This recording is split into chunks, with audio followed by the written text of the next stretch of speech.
to the Stronger Than Autoimmune podcast, the space where we turn science, mindset, and real life strategy into strength. I'm Desiree, here to help you reclaim energy, confidence, and a sense of control in your healing journey. Today, I'm joined by Pj Glassey, founder of X Gym, author of Cracking Your Calorie Code, and creator of the Brain Type Test, which helps people train smarter by working with their brain's natural wiring. So, we're diving into optimal health today. Thank you so much. Thanks for having me, Desiree. I'm really interested in how this wiring works with people that are trying to heal with their autoimmune journey. Have you worked with people that have autoimmune disease, and how does that training work out?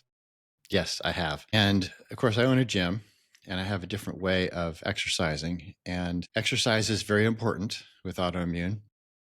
In fact, one workout can single-handedly change your gut microbiome, regardless of nutrition. So it has a huge effect on immunity and your gut microbiome and stress. And however, my brain training is a big part of this too, because that is huge as far as attitude and energy. And attitude is everything. Because when someone has autoimmune, that sucks. And for everybody, we've been dealt a certain hand of cards. And if that's part of the cards they've been dealt, then that's for them. Other people have other cards they've been dealt, and some are good, some are bad. But what we deal with them, how we deal with them is it's 100%. And so dealing with stuff through exercise and brain training and mental programming makes a huge difference, because your outlook on everything, life, the cards you've been dealt, you name it, is everything. And your attitude affects your expectations. And then your expectations change what you do, how you act, how you think, and then how your life turns out, because we are still in control of our life and our destiny, no matter what cards we've been dealt. I mean, some people are quadriplegics, right? That sucks, but they can decide to have a really good life or to be a victim and feel sorry for themselves. And we've seen that happen with people with amazing disabilities that come around and do amazing things for themselves and for others and for their life. And so brain training and health tips, there's different things people can do, but I've kind of boiled it down to 5 main things. And we can all improve our health regardless of where we are. We can always get better. And the first one is exercise, because it's just so good to move. We're created to move. We're created to exercise. We're created to get oxygen to our brain. We're created to use our bodies and move. Number 2 is good nutrition and hydration. Number 3 is quality sleep. Number 4 is exercising our brain, and that's where the brain training comes in. And number 5 is relationships, because we're pack animals. And so when we're focusing on those 5 things, yes, there are more, but those are my top 5 that I have discovered working with people, all sorts of people, including autoimmune. And this applies for everyone, because we are the same in a sense. I mean, there's 8 billion people in the world, and everybody's different. Everybody has a different brain wiring. Everybody has a different physiology. Everybody has a different personality, but there are common threads. And these top 5 things help to gather those common threads and help the most people possible. Thank you for that. And thank you for sharing your 5, pillars to optimal health. How did you get into the space of exercise and owning a gym? It sounds like you know a lot about dealing with struggle to creating that struggle into your own achievement, your own, not trophy, but something that you are proud that you overcame. Yeah. So I started working out when I was in high school, because I was a skinny kid and I didn't want to be a skinny kid, and just kind of fell in love with it. But I also had a knack for helping people, kind of as a pseudo psychologist, helping people talk through issues and problems and things. And so when I went to college, I started as a psych major. because I thought I would end up being a psychologist and counselor. But I also had the passion of exercise. And so in my journey in college, I ended up switching my degree my senior year to exercise science. That gave me a lot of training in classes in both exercise and psychology. The exercise science degree taught me how to read research, and it taught me how to determine which studies were good and which studies were bogus. And so I just turned into a research nerd, researching brain science and health science, fitness, nutrition, all those things, brain science. And then my mom increased my motivation for the brain science part of it because she was diagnosed in the year 2000 with early onset Alzheimer's. Then back then we didn't know enough to help people with Alzheimer's. So she passed in 2005. But thank you. But the science was changing so fast that I never stopped studying it. So I kept in the brain science research, learning new things and watching the science change. And voila, now we know a lot more. And we can reverse it even in the later stages. Back then, we thought maybe we could slow it down. And now we know that we can actually reverse it. And so I also have a blog post on the top 5 things to prevent dementia. And they're pretty much the same as the top 5 things that I just told you, except the one about brain training, it's similar, but a little different in that with the dementia post and the dementia steps, it's learning new things. So learning things outside your field of expertise. So you grow new neurons and new pathways in your brain, which helps tremendously in preventing dementia. But these 5 things, of course, help anyone get healthier. And that's really the bottom line with autoimmune is getting healthier. So your body is better able to deal with and reduce symptoms and reduce the severity of what you're dealing with. And so that's my story. Now I'm just helping people with both, with their brain and their body at the X Gym. And, we do a lot of online training. We do training at our club, and we have an exercise app, and I have a brain type test that people can take. It's a 20-question quiz where they can determine their brain type.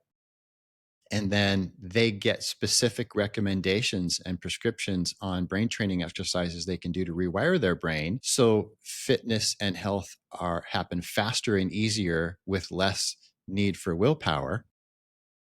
And then my exercise methods save a lot of time. So it's 21 minutes twice a week. So that 42 minutes a week is equivalent to about 7 hours of traditional training. So it's a huge time hack. So for people, regardless of where they are or what they have, the cards they've been dealt, they're going to save time. And so we have busy people that work out with us, or people that would rather not spend a whole lot of time in the gym because it's a time hack. I know people that have autoimmune disease. I had the same problem where it's hard for them to work out. Either they are so exhausted. How do you overcome that or how do you deal with that with people that work out with autoimmune disease? Yeah, it starts small. So the same 5 things, and exercise is part of that, but it doesn't have to be super intense exercise. Now the X Gym is intense for sure, but it automatically meets people where they are. So beginners work great. 90 something year old people love it. And so it just meets them where they are. It automatically adjusts to each person. And as that person gets stronger, they can handle more, they can do more, and then they're able to exercise harder because they can, not because they're forced to and we're making them to. It's because their tolerance and their fitness and everything has improved so much that they can put more into it and therefore get more out of it.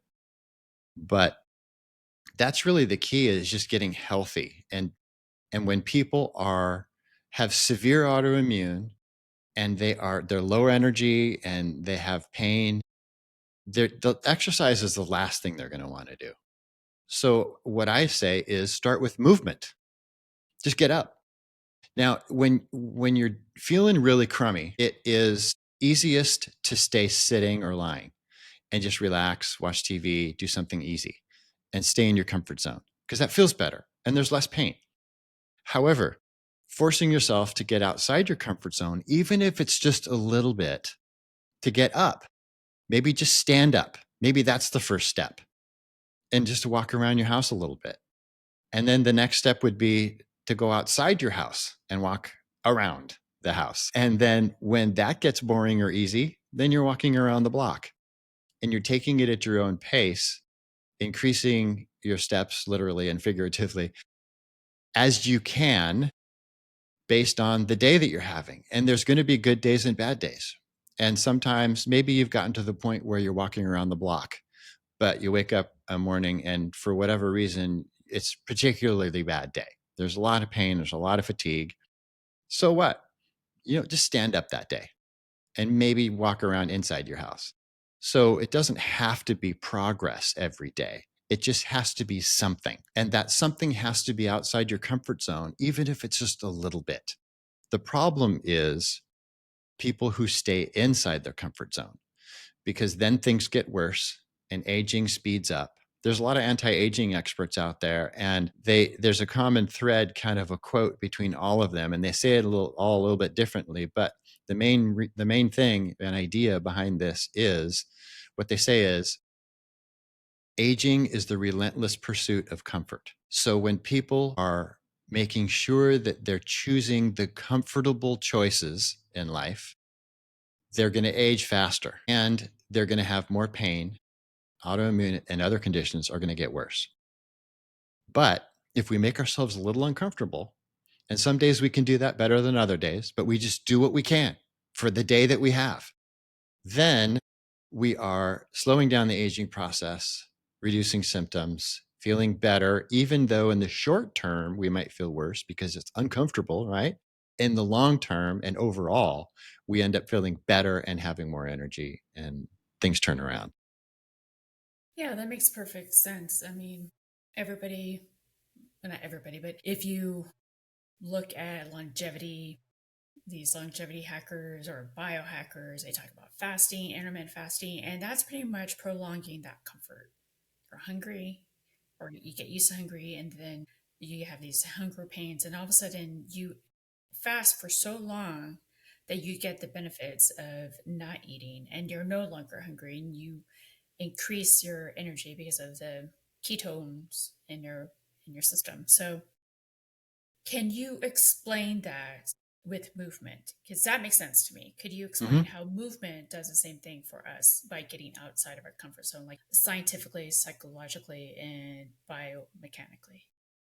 Yeah. When we move, our muscles are contracting. And when our muscles are contracting, they have to be fed with oxygen and increased circulation. That's the bottom line. And oxygen to the brain is amazing for mental reasons. And exercise, when you're moving and you're increasing all of those things, circulation, oxygen, your brain is also pumping out BDNF, brain derived neurotropic factor, which is chemical that's miracle grow for brain cells and your attitude and your mood. Exercise is also changing your gut microbiome so you can secrete more serotonin for mood and mood stability. It is increasing dopamine, which changes your baseline. And so into a real baseline instead of a false baseline. The false baseline is swiping on social media, because the real reason for dopamine is to anticipate good things happening and then celebrating those good things happening. But to have real dopamine established an actual, real, healthy dopamine baseline, you have to work at it. You have to earn the reward. And while you're earning the reward and you're working, you are getting eventually addicted to the working, to the process. You're addicted to the process. And then you have a real dopamine baseline. But when you're swiping and you're getting dopamine hits from occasional intermittent rewards of a post that makes you laugh or a post where it's interesting, but the 10 before that weren't, that's not work because you're sitting down and you're using your thumb to swipe. So you're getting your dopamine hits from something that doesn't require effort. And that's fake. That's a fake baseline. And that's super unhealthy. Now the baseline is higher, but it's fake. And so now you're chasing a higher fake baseline with more of that. And that's what's addicting about social media. And anything else that gives you a dopamine hit that doesn't require work that's fake. And now we have a fake life and we have a lazy life, and everything goes backwards. And it's the problem. But when you're exerting yourself, especially physically, that's different. Now you're creating proper baselines and healthy baselines. And now your body is working right. If you think about the timeline of human existence, whether you're a creationist like me, where it's thousands of years, or an evolutionist, where it's billions of years or millions of years, it's a long timeline. And then when you put social media or just screens on that timeline, it's just a blip. So we haven't adapted to that yet. We haven't had enough time and our brain still doesn't know what to do with this. And it's still really unhealthy. But the average person is doing it 6 hours a day. Their screens are 6 hours a day or more. And so their brain is exposed to this new thing for 6 hours a day that has no idea what to do with, because of this blip in this timeline hasn't adapted yet. And it damages our health, and it damages our attitude, and it damages our motivation and our baseline and our dopamine baselines and all other health baselines. So, and it comes back to the comfort zone too. If you think about how long in that human existence timeline we've had cars and microwaves and thermostats to control our temperature and environment, it's a blip. And so all this stuff, I mean, we don't realize how we think it's great and it's convenient, and how our society is so affluent now and how much we've helped ourselves. Well, what I tell people is, hey, let's get away from that as much as we can. Sure, we can use it as tools. So there's a lot of shortcuts out there, but most of them are harmful. So what I tell people is get outside and walk through the forest. There's got to be a park nearby, right? If there's not, you're going to have to drive to one and walk through the trees and just get yourself, we call it forest bathing. So we actually have a term for that now. 200 years ago, it was just what everybody did because we lived in the forest and we were villages. But now when we walk through a forest, we have a name for it because it's so rare, but it's so good for us. It's just amazing to be out in the nature, and because that's what we're used to. You go back, you look at this human timeline thing, and you back up before these blips that you see that we just talked about. And now you're getting healthy. Now you're doing the stuff that your body is used to, that it knows and that it needs. Yeah. Well, it makes sense why we are so sick. We're not doing anything that we used to do. I mean, we lived in caves. We lived in nature. Our homes were made out of nature, not out of synthetic materials and Bingo. chemicals, and we had to work for our food, so we weren't eating all the time. Yes. And when we slept, we had to sleep with when the sun went down, because what else were you doing other than Right. the campfire? But Yes. and then we didn't have those dopamine hits you're saying from TV or social media. It was connecting with people. I know that is one of your pillars, is like the relationships. And getting back to you were talking about intermittent fasting and hunger. That is another example of getting outside of your comfort zone. You just mentioned the abundance of food that we have now that we didn't have 100 years ago, or from then till the beginning of man. Just, we didn't have that. There was more scarcity, and we were okay with that. And so when we were hungry, we were okay with being hungry. And sometimes we go for, days without eating, but that's part of life, and nobody complained about it. But now we complain when we have the slightest hunger. If we haven't eaten for 3 hours, we're freaking out, especially, if you're eating a lot of sugar, because then you got those sugar highs and lows. Well, that abundance is nice, but it's not good, in that hunger is a good thing. When you're hungry, your body is actually doing healthy things. And so I tell people, get used to hunger, embrace hunger, and have it at least a few times every day. Most people do not experience hunger at all in their entire day. They eat late, they go to bed with a full stomach, they wake up, they eat right away, and there's no intermittent fasting going on. There's, 7 hours of not eating while they're sleeping, tops. But The rest of us are going the other way. We're doing 7 hours of eating or 8 hours of eating, and the rest is not eating. And we're hungry. But you know what? When you get used to hunger and that hunger is starting to, and you embrace it because it's good for you, because the body's detoxing and it's autophagy, and there's all sorts of really wonderful things that are happening when you're hungry that people who aren't hungry miss out on.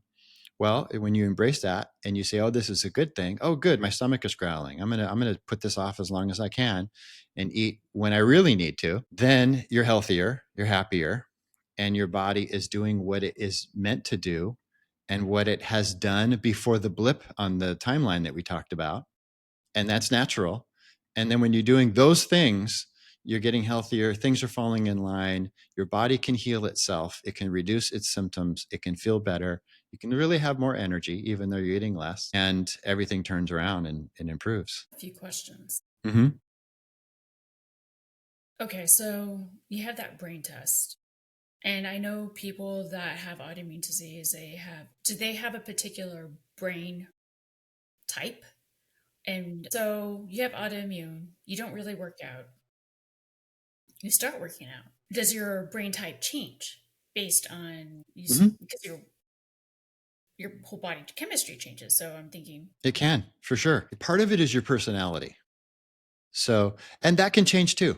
I mean, that's the cool thing about our brains is neuroplasticity is the ability to change our brains. And we have that ability.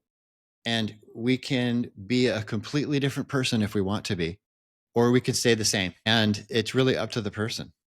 And hopefully, becoming a completely different person is going to be a better person. But people do it the other way too. You know, people start out, and how many times can you think of somebody where, like, oh, they were such a nice person, they were so kind. What happened?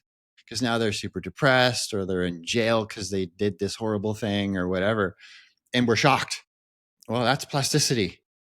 And that's actually what my brain type test is all about, because then people can determine which brain type they are. And then they can learn how to rewire their brain in a certain way to become healthier and fitter and eat better. That's what it's geared toward, is those people that want to do that. And then as that changes and their body changes and their brain changes, then they do become a different person, but it's a better person. Their attitude is better, they're happier, they have more energy because they're fitter and they're healthier. And that's the goal, is just to help people get healthier. That's really the bottom line, mentally and physically. yeah. Talk about these brain types, how many of them, and just how are they different from each other? And can you spot a certain person? Like, can you look at me and think, oh, Desiree, you're X brain type? I don't know. I'm just Yeah. thinking. I would it would take more time than what we have here, and more conversation back and forth. But I can have a general idea, but I'm often surprised. Even though I've been doing this for so many years, I still get surprised, because whether whether they're right brain or left brain, or whether they're introvert or extrovert, I can usually figure that stuff out. But then the personality is different, and then their brain training techniques are different. I have about 30 different brain training techniques, and when someone takes the brain type test, they determine which of the 16 brain types they are, and then based on which brain type gives them which brain training exercises to use, and it gives them a half a dozen. Then those brain training techniques are probably going to be the best ones for them of the all 30. Some of the other ones might work too, but this is their top 6, and then they How start did with you? those. Oh, okay. Sorry. How did you figure out these brain types? I mean, how does this work with the Enneagram, the personality test? Like, Mm-hmm. can you explain all that? Yeah, it's kind of like the Myers Briggs, and it just so happens that Myers Briggs has 16 different personality types. Mine is more about brain wiring. It does talk a little bit, the results sheet does talk a little bit about personalities, but geared towards what motivates you and how you need to design your exercise program and your nutrition program and your health parameters around the personality, but more importantly, your brain wiring. So it's how things make sense to you instead of just a Myers-Briggs personality. This is who you are and this is how, because it's fun to take one of those tests and see, and then your results comes back and you go, oh, that's really cool. Oh my gosh, that's so me. But then, what do you do with it? Exactly. So, so my test gives practical application for motivation and for discipline, for creating new habits, and for rewiring your brain. Because to do all those things, you literally do need to rewire your brain and change your nerve pathways. So it helps people get rid of old habits. It helps people create new habits and then stick with those new habits, because those habits and patterns are what change our activity and our behavior, and then what change our mind and our body. That's wonderful. Yeah, because so many people, they want to do new things. But they just have this propensity to, since it's comfortable, like we were just talking about, it's easy, and they start that new habit, and if they have a really crazy day or something goes wrong, they go back to that comfort because Mm-hmm. that's what they know, that's what they need at the time.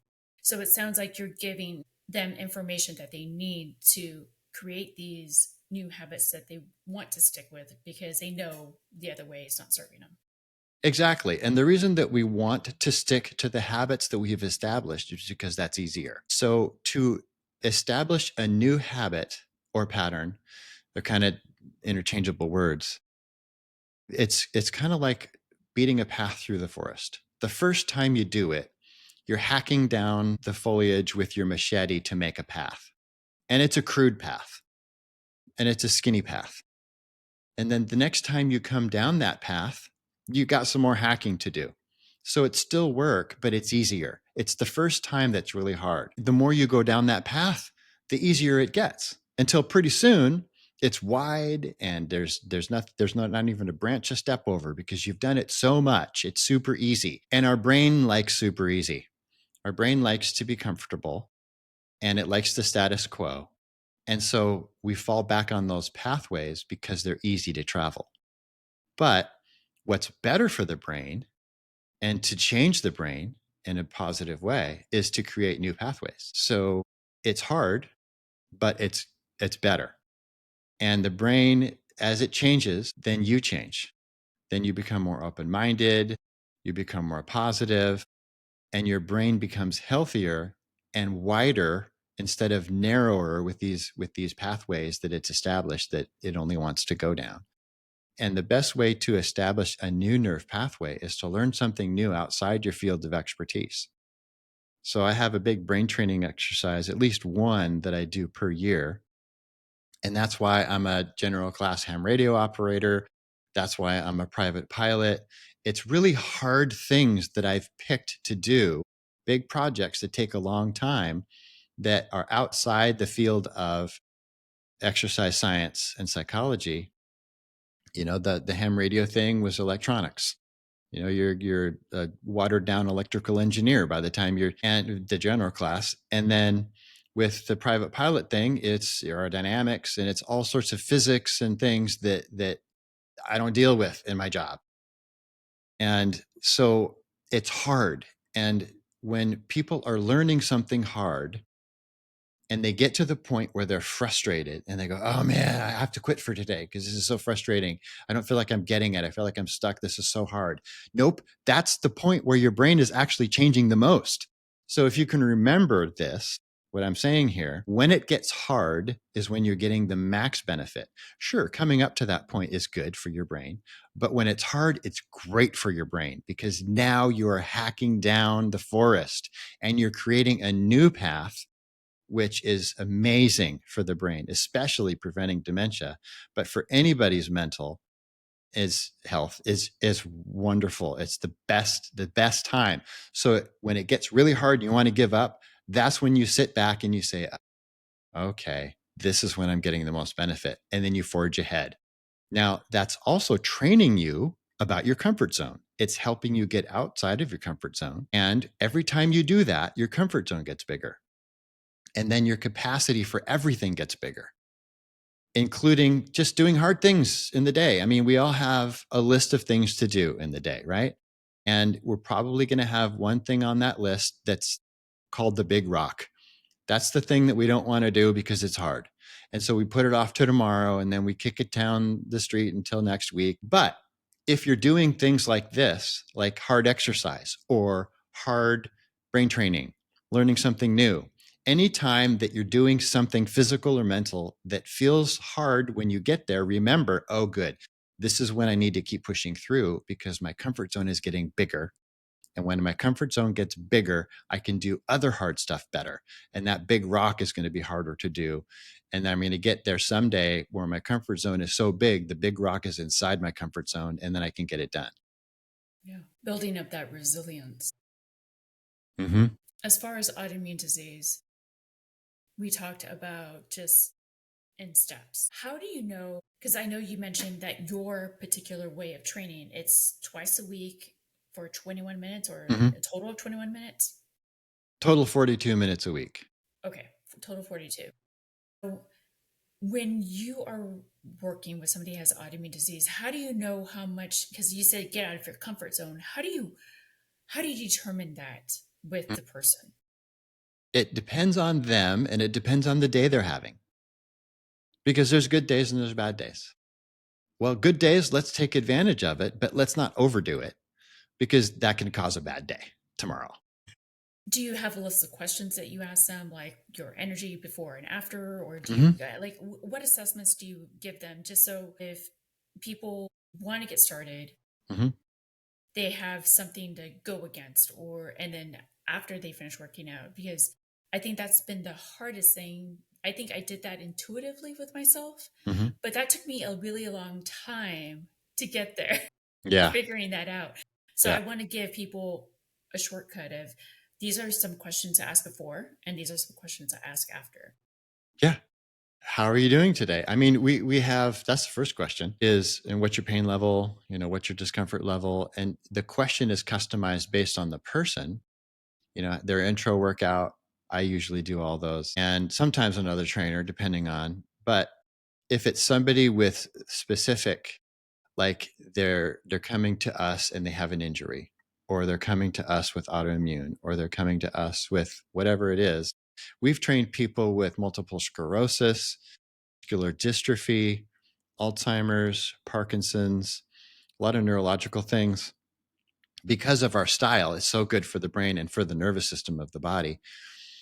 And people with chronic depression, people coming back from cancer. So all different kind of people. And so it's depending on that person of how we introduce them to the XGym, what we learned. And then each trainer, depending on who they have, is going to keep asking them questions so we can learn more. Because you can never learn everything about somebody on their first intro session. But you can certainly learn more as you go along. And then learning about that person, then we can customize it and ask the right questions for that person. So if somebody comes in and it's a pain issue, their issue is body pain, and a lot of times with autoimmune it can move around. And today, it's my elbow's bothering me, and tomorrow it could be my hip, and it's inflammation. And so we're going to be careful with that person, and we're going to not do things that would increase inflammation, which my program is basically that by itself because it's controlled motions instead of heavy weights with ballistic snappy reps that cause micro tears and inflammation. Ours doesn't. And so it's perfectly suited for that. But then, and then if somebody comes in and they're feeling really crummy, then we can say, okay, why do you think that is? Because they probably know. Well, it's because I had pizza and I drank a whole bunch of wine yesterday. So, okay, well, you're inflamed. And so that makes sense. So, we're going to do a little bit more circulation stuff for you today. You're going to go outside your normal program and we're going to do a little bit more moderate cardio stuff and, get things flowing through. Or maybe we're going to put you on the mini tramp for lymphatic drainage to get some of that inflammation down. So, it's customized based on the person and what their needs are. And the questions are also customized based on who they are and how they're showing up. Thank you. So let's talk, since you kind of mentioned your program a little bit. I mean, obviously 42 minutes total. Why only 42 minutes? You hear all over social media, research, you need at least 150 minutes of exercise. So why is your program so different and why only 42? Well, yeah, when you hear the research and 150 minutes per week and all that kind of stuff, that's traditional training and traditional cardio. And it's correct. You do need that much if you're doing traditional strength training and traditional cardio training. And the research is great, but we just don't do that. And ours is completely different. So instead of sets and reps and doing, jumping around high impact traditional cardio, we're doing time under tension and we're doing low impact stuff. And so when you're doing time under tension, as long as you go to complete fatigue at the end of your exercise, you don't need to do more sets. So it's not sets and reps. And we didn't really care about reps. I mean, sometimes we don't even count reps. It's about the time that they're contracting. And the best example of this is, let's say, to sample it, someone would do a squat. And the squat is exactly like how you sit down in a chair. So nobody has bad form sitting down in a chair because it's automatic. It's in our nature to know how to do that, to know how to sit down. Now, when you put a big heavy barbell on your neck, you could have bad form, but we don't do that. We don't do big heavy barbells on necks. And so it's basically just getting in touch with how you move naturally. And in the example of a squat, you're going to go really slow. So you're going to sit down in that chair like somebody they have a remote pointed at you and they turned you down to slow-mo, super slow-mo. So it's going to take 7 to 10 seconds for your butt to get to the chair. And then when it does, it's a light touch. You don't sit down and relax. You're still contracting because you're only putting 2 pounds of pressure on the chair. And then you pause for a few seconds. And then you start really slowly out of the bottom to take 7 to 10 seconds to stand up. But you don't stand up all the way. You only go up 2/3 of the way. So your knees are still bent, your hips are still bent, you're still leaning forward, your back is still out, your chest is still out at the top because you're wanting to stay in the contraction. And then you do it again until you fail. And if somebody is a beginner at this, they're going to fail in 30 to 50 seconds. And then they're going to be stuck on the chair. Well, you're not done because then when you're on the chair, you're going to be light on the chair, as light as you can. And you're going to see how long you can do that. And you're going to focus on more about pushing down with your feet instead of how light or heavy you are on the chair. So you stay in contraction. So we're doing all these different, and then you got splinter techniques, which is a whole other thing at the end of that. And some people on a good day with autoimmune, with little pain, they would be able to do that. On a bad day, they do what they can.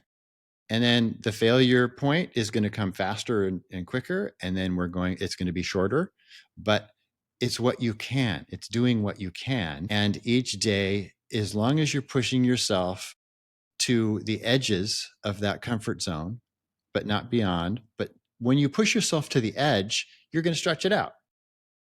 And that's the point, is to stretch it out and do what you can. Thank you for explaining that. You said time under tension. So that's the slow squat. And then Yeah, that's one of our methods.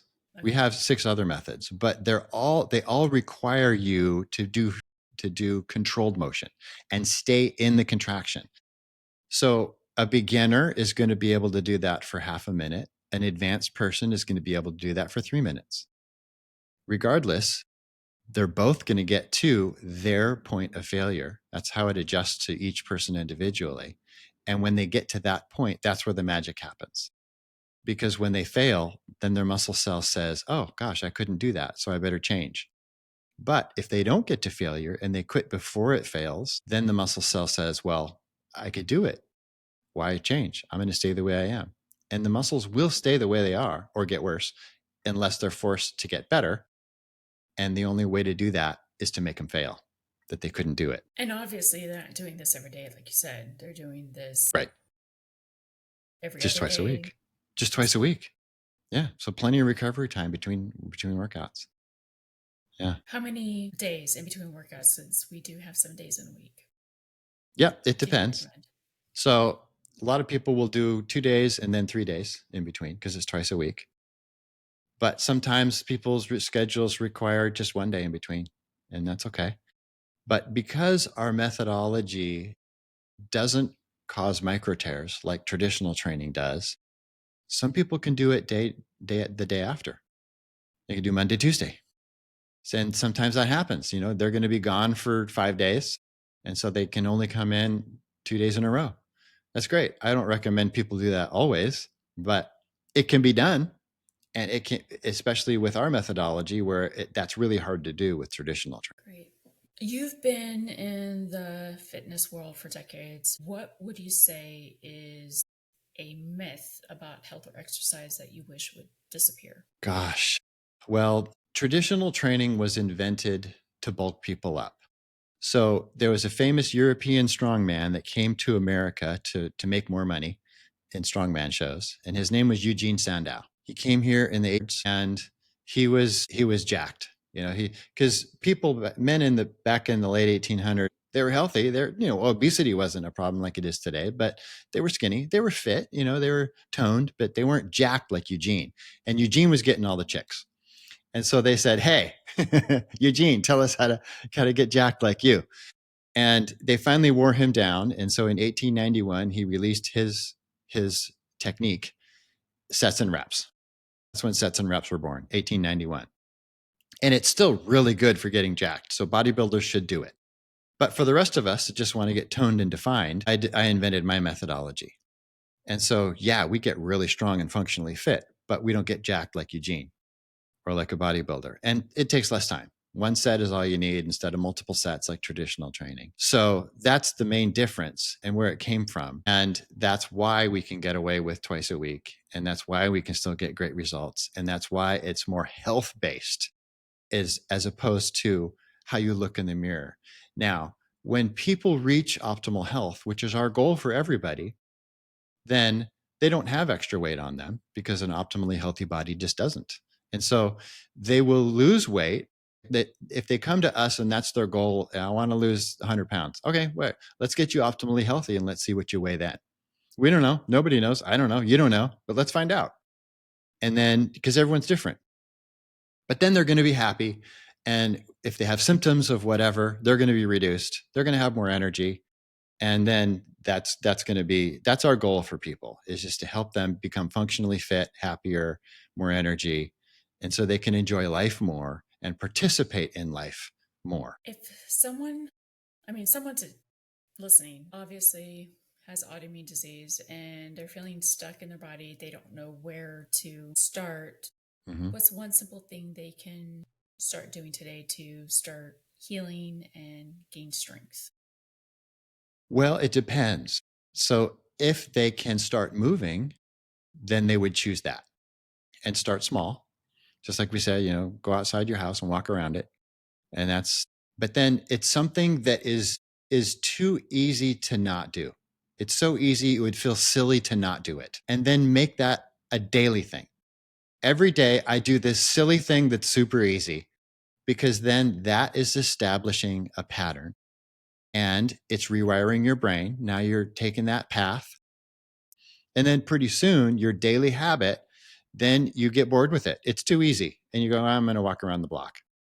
And then you can increase that daily habit as needed and as you can. And there you go. Now, you can do that with exercise, but you can also do that or with nutrition. So just pick which one you want to do first. And then small changes, something easy. We talked about processed food versus real food. So that would be a place to start. So you look at your cupboards and you say, oh, I got all these bags and boxes. And in the fridge, I don't have much real food in here. So then you go buy something that's real and that's in your fridge. And you eat a piece of real food every day. And then tomorrow or the next week or the next month, you eat 2 pieces of real food every day. And so you do what you can at your own pace. And you make it so easy that it would be ridiculous to not do it. Thank you. Anything that I haven't asked that you would like to share about your expertise or ex-gym? Yeah. So I guess we could talk about stress release. With autoimmune, it's very important to control stress and, get good sleep and all that kind of stuff. But when you're reducing stress, then you're reducing inflammation, because stressed people are inflamed people, and inflammation makes everything worse. So there's different ways to reduce stress, and there's a lot of techniques that I use with people, including in the brain tap test. But the easiest thing is just to start with breathing, to be present, because anytime that you focus on the present is reducing stress, because people get stressed when they're thinking about pain, when they're thinking about the future, when they're thinking about the past. But when you're in the present, it's easiest to reduce stress. And the easiest way that I have found to coach people through this process to be present is to breathe, controlled breath. Doesn't matter how fast, it's just your speed that's a controlled breath in and a controlled breath out. You're sitting down, you're closing your eyes, and you're focusing on the breath, picking your speed, and focusing on how it feels with the surfaces that it's traveling over. So if you're breathing through the nose, you're thinking about how the skin, how it feels on your skin and your nose. You're thinking of, or if you're breathing through the mouth or both, you're feeling the air move. You'll notice that the air is cooler coming in and it's warmer coming out. And so that's the first thing you notice. And then you notice what other things about this breath moving across your skin, how it feels, noticing.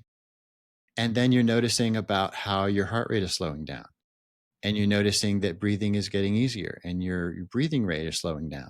And you're noticing that you're feeling more relaxed. And you're focusing internally on yourself and on the air movement. And that's being present.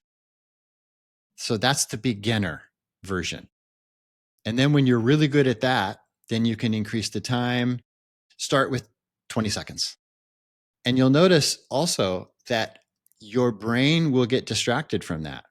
And you'll start thinking about tomorrow, maybe the big rock you pushed off from today and you're worried about it, or the past, some trauma you went through. So then you catch yourself and you go, oops, nope, this isn't for that. And you get back on focusing on that thing, on your breath, because you're focusing on one thing. This is meditation. That's all meditation is focusing on one thing. But then you're getting back. And every time you get off track, it's okay, because that's a rep when you get back on track. And every rep is making your brain, especially your prefrontal cortex, stronger.